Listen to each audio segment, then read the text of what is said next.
Maybe. Hey, welcome to the Breakthrough Series. I am Meg Church, a relationship repair coach, and I'm doing these interviews because there is this myth that success happens overnight. We see all these people that we love and admire just make it overnight, and that's not the case. So I'm having amazing people that I love onto this platform, Lindsey being one of them today. And she's going to walk you through some of the battles that she's faced, how she broke up with the inner bully and who she's becoming. So, Linz, welcome. Share a little bit about who you are. Hi, my name is Lindsey Rozmes. Meg and I met in New York City about 10 years ago. And I am located in Hoboken, New Jersey. I'm a full-time yoga teacher, and I also work as an Ayurveda health specialist. I have a business called the Prana Parlor, and through my yoga teaching and my Ayurveda educating, I help people feel more at home in their bodies, to experience more ease in the way that they move through their life. And I'm teaching yoga all the time, especially now in my little apartment. Since the pandemic started last year, I'm doing Zoom classes online. I'm teaching teacher training online. I meet with clients online, and that's kind of what I do. Just like I'm practicing yoga and teaching yoga all day, every day. Well, and like Linz had said, we met in New York. We were in yoga school together. And just to give a little bit of a background story, I feel like sometimes yoga gets a bad rap. For me, I am a Christian. I do believe in Christian principles. But with yoga, it was a very spiritual journey. It was a very heart-opening experience. It was a way that when Linz and I came together, we both had dealt with major death in our life. We both dealt with so much just loss and heartache and trying to discover who we were. And it was just a beautiful journey where you had to surrender in order to blossom. There's some heart language for you. Really, really. I mean, so when we started yoga teacher training, the first day they sit you in this circle, and there are like 30 people that you've never met before, total strangers, and they pair you up with a buddy. And so I was paired with Meg, and it was so interesting because as we got to know the group of students that we were doing the training with, it was fateful that Meg and I had been paired together, because we had both been grieving the loss of a big person in our lives, in each of our lives. And the yoga teacher training kind of served as like this origin on a path of self-discovery. I don't know, for me, the yoga teacher training was so healing. Oh my God, yes. Even though I just told you that like I teach yoga all day, every day now, that wasn't my intention when I signed up to do yoga teacher training. I didn't know that I was going to become a yoga teacher. That wasn't in my list of intentions. I just wanted to learn. And then, I met such beautiful people, and the practice itself became so integral in me being able to handle my grief, my stress, my anxiety, my trying to understand which way I was going to take my life. And so it's kind of interesting today that we're talking about that path, and that you were at the very beginning of it. Yeah, it is. That's why I was like, how long? That was 10 years ago. Yeah, about 10 years ago. They always say, and I've mentioned this before in interviews, but they always say that it takes 10 years or 10,000 hours to become an expert at things. So it took us 10 years to figure out who we are, how to get out of our own way, how to heal, which is still a process. And now we can teach, whether or not it's yoga, whether or not it's coaching, whatever that is. But it really took being in that new uncharted territory of really messing up, feeling like a failure, feeling like you're not measuring up. You're paired with people that have been practicing for 20 plus years. For me, I've been practicing for 2 weeks. Lindsey, that's right. you had practiced a lot more. So much came up because something for people that have never done yoga or don't really know a lot about it, you can't force your way into the splits. You can't force your way to flip upside down. And so you're really faced with surrendering to what you can do and just flowing.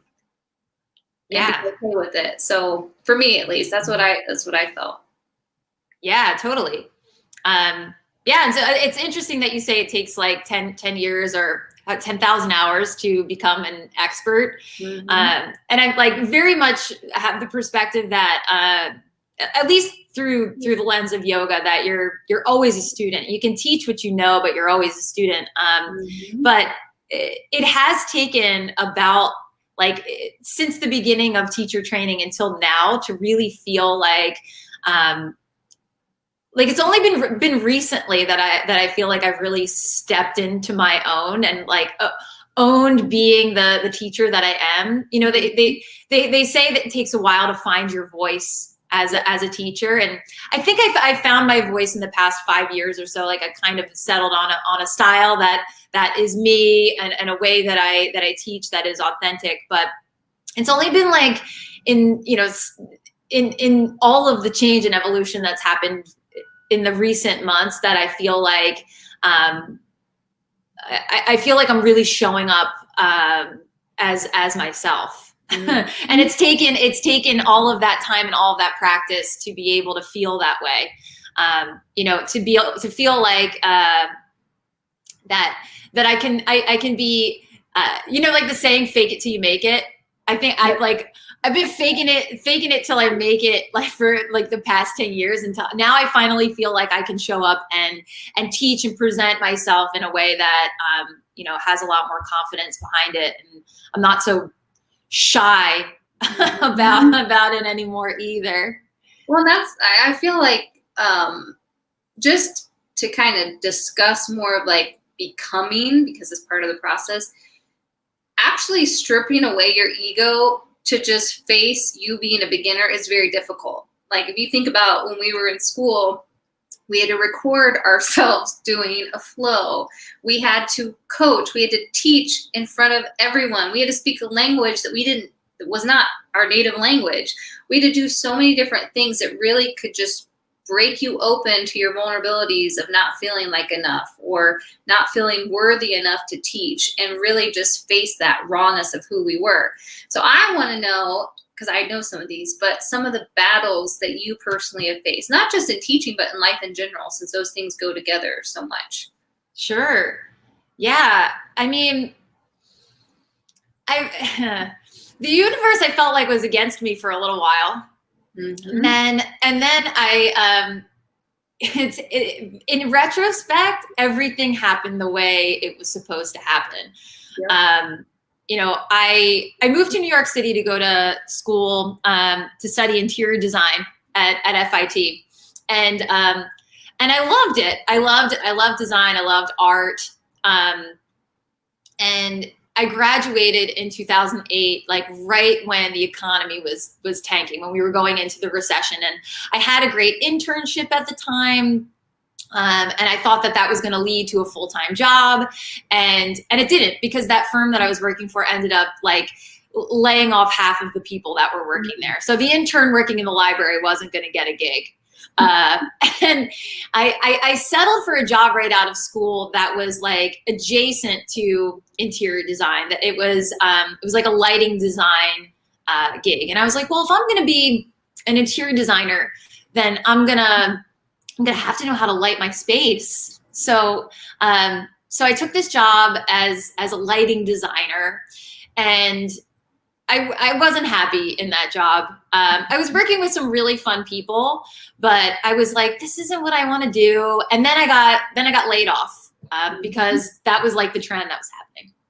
And then it took me like 9 months to find another job, because I was like entry level and the economy was just in really bad shape. Found another job in interior design. I was so excited about it. It was like high-end residential thing. I wasn't making any money, but I was like, this is it. This is the experience I need as a designer. And And then they laid me off. So it was like, I had this idea of what I was going to do with my life. I was like, going to go to New York City. I was going to become an interior designer. I worked really, really hard in college and to present this beautiful thesis project. And I worked really, really hard to get this internship in the field that I wanted to work in. And then it was like, nope, economy. No, and then it was like, okay, get this job, like kind of adjacent to what you want to do. And then it was like, nope. And then I finally got a job that was like doing what I wanted to do. And then again, it was like, nope. And then finally I landed in this job selling light fixtures. And I was like, well, I really need a job. And I was trying to look at the bright side of things. It's like, at least I'll get to interact with interior designers and architects so that like, perhaps I can make a relationship to get back in. Mm-hmm. And I did that for a while. I kind of like soaked in the perks again, met some really great people. But that path, without like telling you my whole resume, that path like sent me further and further away from what I originally intended to do. Mm-hmm. And I just like started to feel this like riff within me. I was just like, this isn't what I'm meant to be doing.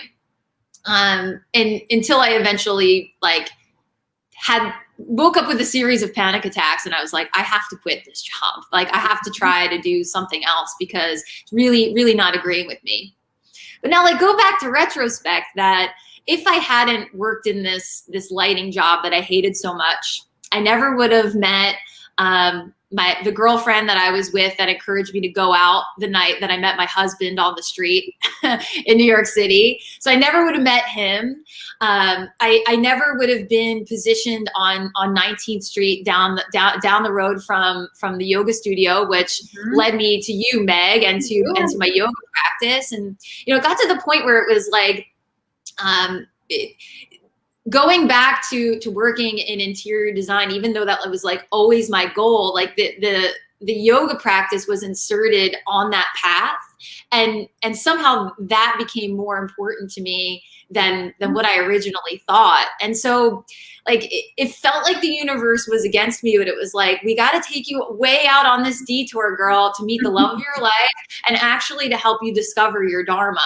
Like you don't even know, just keep going this way. Like you're going to hate it. It's going to feel like you're suffering a little bit, but like you're going to get to a place where you feel happy and fulfilled. And I mean, I feel like I'm in that place now, but it's been like 15 years, just kind of showing up and just saying, okay, stay positive, keep doing it, and trying to stay, attuned to my intuition, because there were times when I was like, just keep moving forward. And then, at the end, when I realized I had to just like quit and take a leap, it almost wasn't a choice, because like I was suffering from such tremendous anxiety that I was like, I just can't do this. I don't have a choice. I have to leave. I have to do this now. I have to try to teach full time. And here I am doing that still. And there was a chance too that wasn't going to work out, but I'm very grateful that it has. I love what I do now. I like that you said that, though, because I feel like a lot of people feel like they have no choice to stay in something, to stay stuck. But when your body literally is rebelling against you and saying, yo, like, listen up, like, you need change, of course, you kind of need to have a plan to do it in a good way, which you had a plan. But just continue to do that isn't in alignment with who you are and what you want. It does kind of veer you off, is going to take its toll. So how did you start like breaking up with all the anxiety, maybe some of the depression that was coming up, all the fears, and basically what I described, the inner bully, just telling you can't do this. You'll never do this. You're off path because you suck. You're a failure. Yeah. You're this. You're never going to get married. You're never going to do this. How did you break up with all of that? Well, I think my inner demon is I'm a perfectionist, and I realize this is I don't know, I guess it's not like a personality flaw, but I put more pressure on myself than anyone. And so I get really defensive when someone when someone pushes me, because I'm constantly pushing myself harder than anybody else. So I'm like, no, I don't need you to tell me that, because I'm already beating myself up inside. Like I know that I need to push harder, but that's been part of like my growth as well, that like, I have to recognize when to turn off and be serious about turning off. Otherwise I'll just keep going. I'll keep pushing. And so, I mean, that's like one demon that I've had to break up with, knowing when, in valuing rest and knowing that rest is productive and that I need it, because I'll keep going until I drop. and that's not really Ayurvedic. It's not really how it's supposed to work. You got to fill your cup in order to give. So I guess that's the first thing. But I mean, I needed to build the confidence in myself in order to be able to take that leap. And I realize now in retrospect that I was making small sacrifices that didn't feel like sacrifices at the time. But when I look back on them, I really did. I did prioritize my my greater goal. But yeah, I was working full time, and then on the weekends driving the New Jersey Turnpike 2 hours down to teach a yoga class at a studio that had said, yeah, well, you can have a Saturday morning class. And I was like, okay, well, I'll get to see my mom and I could teach that class. And it's like, it started there. It was just like teaching every other weekend, but I'd work during the week, and then I get in the car on Friday night, drive 2 hours, teach the class in the morning, and then on Sunday morning, I drive back up. And so I was like sacrificing my weekends to gradually, build the confidence to be able to eventually take a leap to quit my job and to teach full time.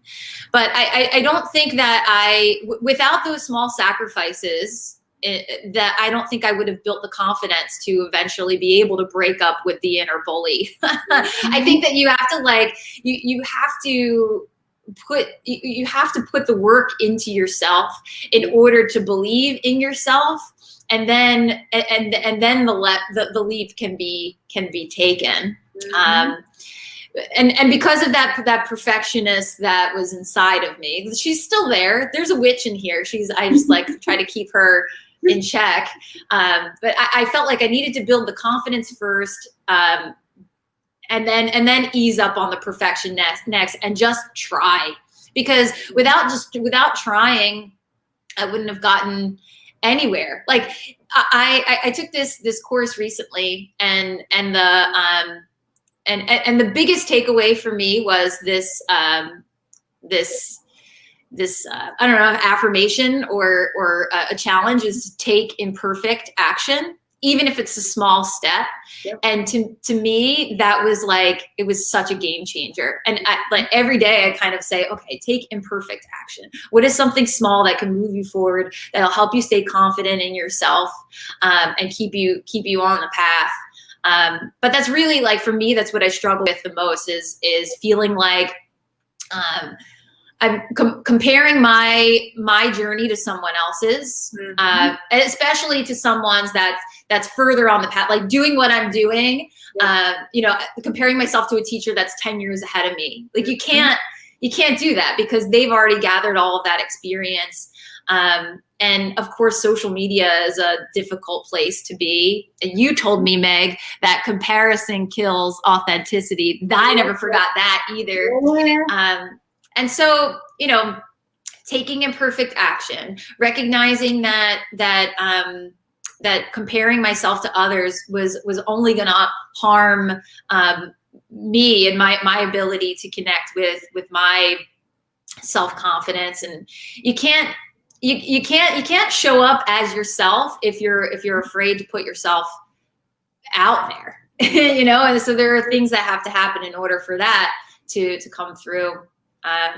So I guess those are really like the things that I struggle with most, and the anxiety comes as a result of like not measuring up or feeling like oh, that sequence wasn't perfect, or I couldn't tell my left from right, or I didn't know what I was talking about in that lecture, or somebody asks a crazy question in a teacher training setting. I'm constantly grappling with that, but I've recognized that that's a thing for me, and I think that was, I mean, that's the breakup component of it, just like seeing that it's there. Yep, I'm calling it out. So there's something like basically in a nutshell what you've said with those things that all deals with this. It's not all the external stuff. When you contain this, it's everything. Like we always want to think we have to do the stuff on the external to achieve the peace and freedom inside. But I'm going to bring up a memory because I just thought of this and you're going to love this. So Lindsey and I got to be a part of an event. Do you remember this? In New York, where, wasn't it called like Mind Over Madness? Remember? Oh yeah, in Times Square. Yeah, so in Times Square, one of the busiest places in the world. There's so much traffic, there's so much noise. They had a big, like 10,000 people event where people were, like the roads were blocked and we got to do yoga in the streets. And one of our instructors was leading one of the yoga flows.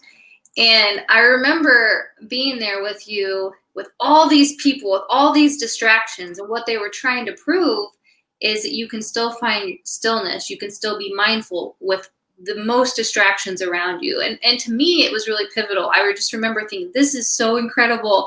We're a part of this.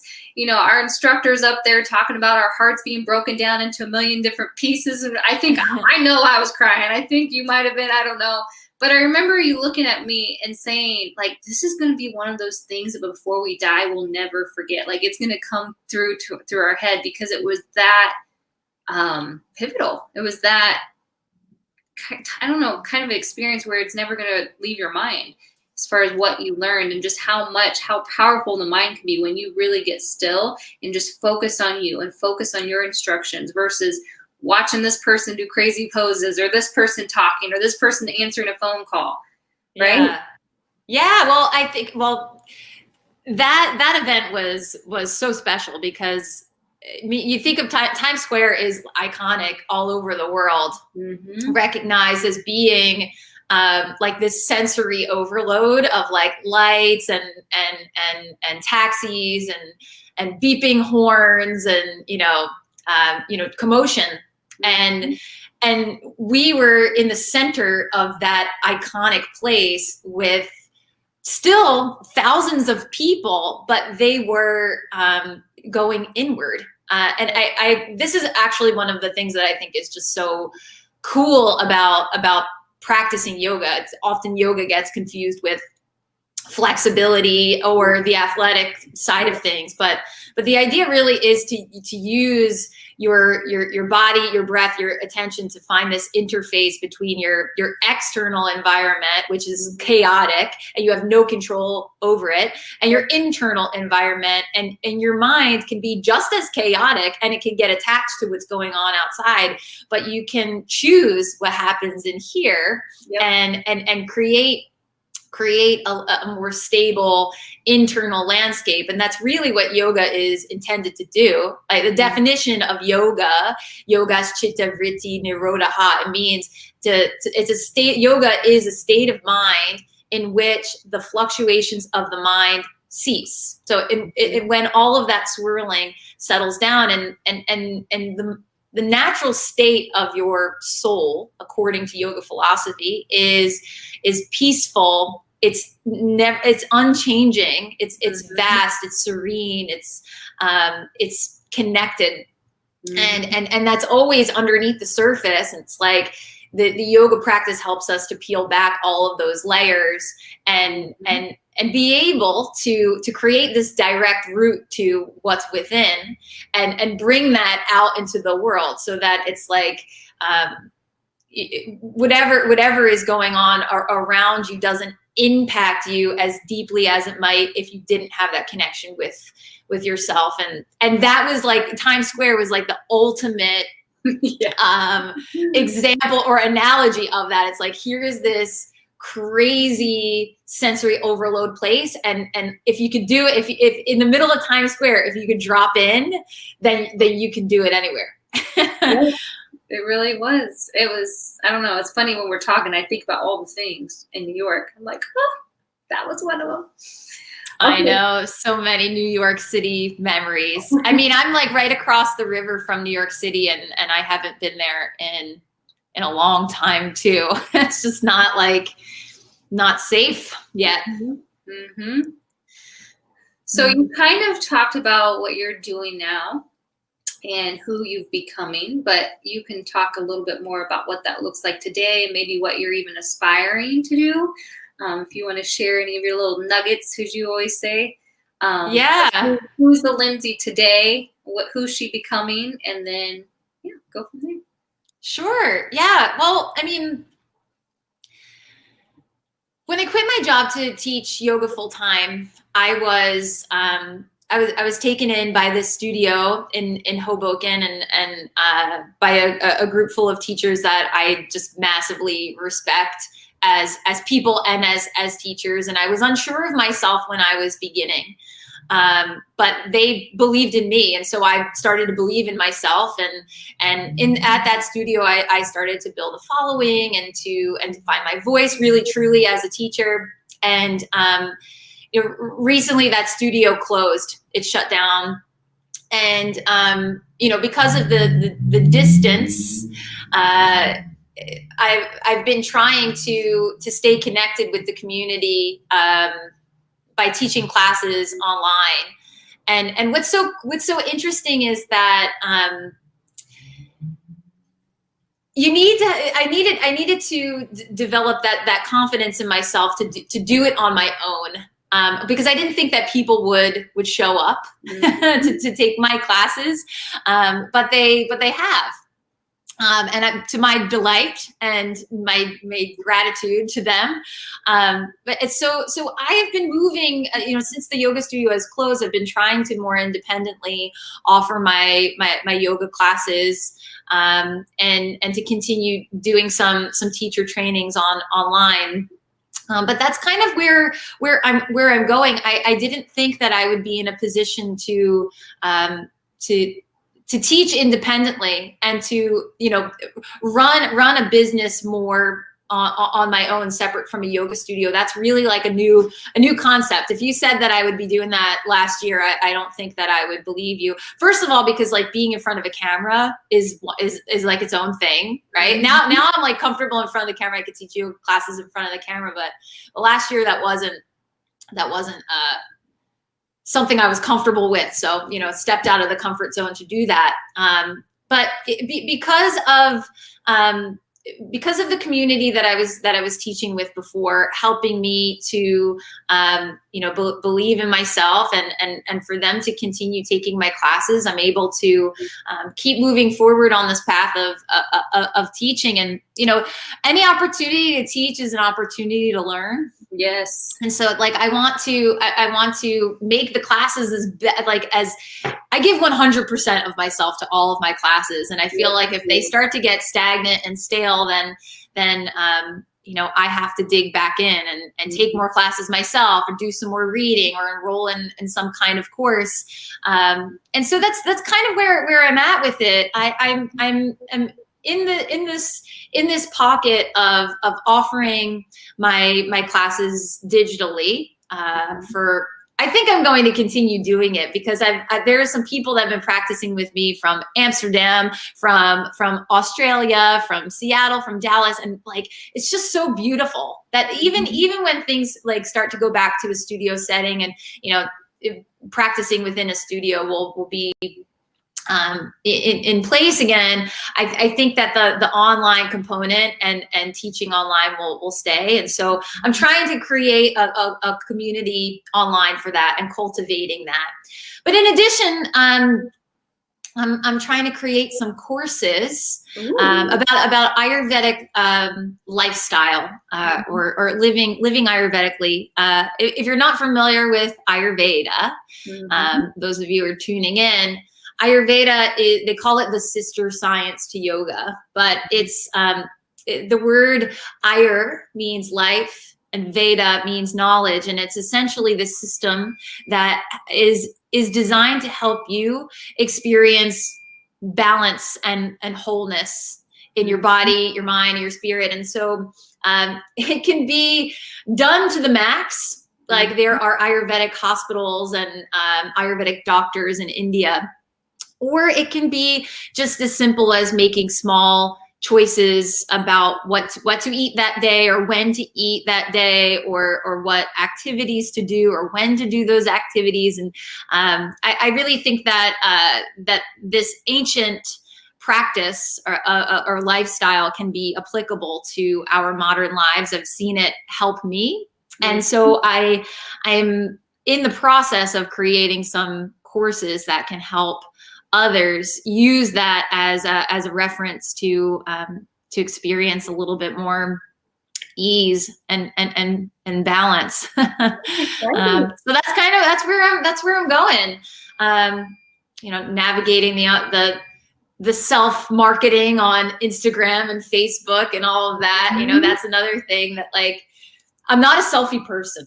They just don't work for me, like taking selfies. So finding a way to present myself that's authentic, that's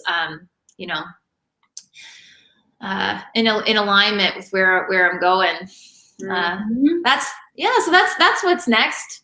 My husband and I just bought this apartment, something that I never thought would happen on this pandemic path, but I'm just very grateful that with all of the struggles, the passing of my dad, and then, the slamming of the door in my face for the career path that I thought I was going to take, and then the struggles with anxiety, and like constantly pushing myself out of my comfort zone for 8 years. Like, oh, let me just try.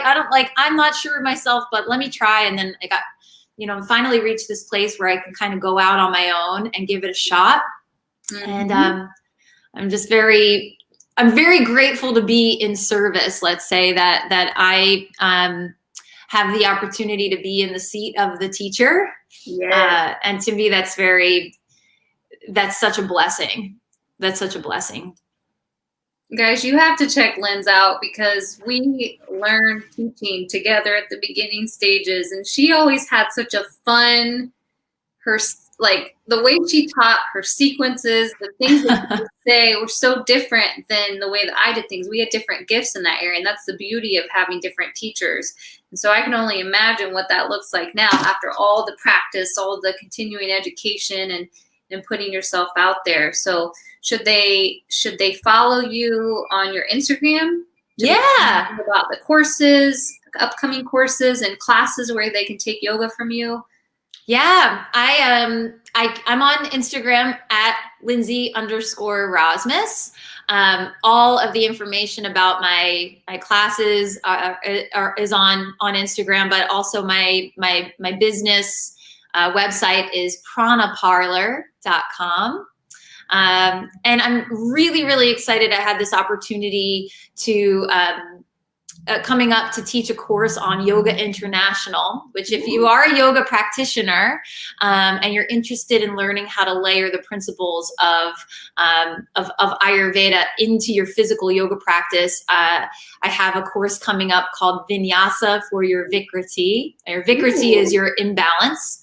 And it's a series of 4 classes. They're all over Zoom. It starts in March. It's like 1 per weekend on a Saturday afternoon. But the courses they'll be recorded as well. But yeah, I got lots of cool stuff coming up. I would love to connect with your community, Meg, teach some yoga, create some balance, create some ease. Yes, they would love that. I thought of something random, and I'm going to ask you on here because I think it's more fun. Yeah. Just to show that we're buddies. Doesn't your engagement ring have your grandma's? Isn't it something? Yeah, this is my grandmother's. My engagement ring was my grandmother's. It was a cocktail ring though. And when my grandmother passed away when I was like 12, and she she left all of her jewelry to my sister and I. So when I was like 12 years old, my mom was like, you could just take one piece of jewelry and that's it. We're going to hold the rest until you're older. And I picked this ring, and it was like really dirty, and like she had bigger fingers. So I had to like put a Band-Aid around the inside to wear it. And I just like, I loved it. It was like my most prized possession. I wore it all the time. I even have a picture of me, which like embarrassingly, like on my 21st birthday, like drinking, and I had this ring on my finger. And I didn't find out until my husband and I were talking about getting married, and he was talking about a ring. And I was like, look, I have this ring. It means so much to me. Just like replace the diamond in it, and like that will be my engagement ring. And he took it to the jeweler, and the guy looked at it and he was like, that's a real diamond, man. And my husband was like, what? So all this time I was wearing, from a 12-year-old kid going out partying in New York City, 21 years old, with a real diamond ring on my finger that could have fell into the subway or something. And so it's my favorite thing in the world. And I think it's so cool that my grandmother, whose ring this was, she grew up in Hoboken, and now I live here too. I'd like to think that she had something to do with like getting this place, but yeah, this is my grandmother's ring. And then I got the wedding band to mold around it. You have your grandmother's ring too, yeah? Well, so that's why I was like going to bring it up. So I have Derek got the ring, but I was really adamant. Like I was like, out of anything, I don't care. I don't even need a ring, whatever. I would just love to have a piece of my grandma's ring in this ring. So he put this center diamond in the ring. So beautiful. So beautiful. His style, my style, and then my grandma on there. So it's just so special. And I was thinking about that. I was like, oh, you were so close with your grandmother. Mm-hmm. So it means so much. You know, it's like the ring is a symbol of your love and your relationship, but to layer on like the ancestry, yes, so nice. You had said, I'm going to say this, and we'll end here. I just remember one of the things that you said at one point when we were learning all kinds of stuff when it comes to like picking, because a lot of my people struggle with body image and just acceptance of their body and stuff. I remember you said this, and you may remember, you may forget, but when you pick on yourself and you nitpick parts of yourself, essentially you're picking on your ancestry. You're picking on your grandma for your nose, or your dad for your smile, or your great aunt, whatever, for your hair, or whatever. And I've always thought about that. I'm always like, yeah, like that's a family thing that's passed down. I don't know if you're it. Oh yeah. Well, I mean, I didn't talk about it much today, but I definitely have struggled with body image issues. I mean, it's learned, right? My mom has body image issues. Her mother. I mean, I even realized like the way that I like when I try on clothes and I look in the mirror, like it was obviously learned, like the way that I turn my body, like from my mom and from her. So it's passed down, but I've always struggled with my nose. I know, for a long time, I hated my nose so much. And then I had my dad had the same nose. I just had this like smaller, more feminine version of it. And when he passed away, I was almost like this, but this is like part of him that's living on. Mm-hmm. And so, yeah, I mean, if you have to do your best to accept the parts of yourself that you consider to be flaws, because eventually they can be something that means so much to you or make you. And I think that's the case with this thing here. A lot of people have said that, oh, but that's your nose, that's you. That's how it is. It's pretty. And so it is. Well, thank you so much for coming on here. You know how much I love you and I appreciate you, and I'm so excited for all that's in store for you. Thank you for having me. This was so fun. Absolutely. Well, guys, thank you for taking the time to watch this. Hopefully you learned something from today and you will connect with Linz. Please do. Next time, we love you. Bye-bye. Bye, everybody.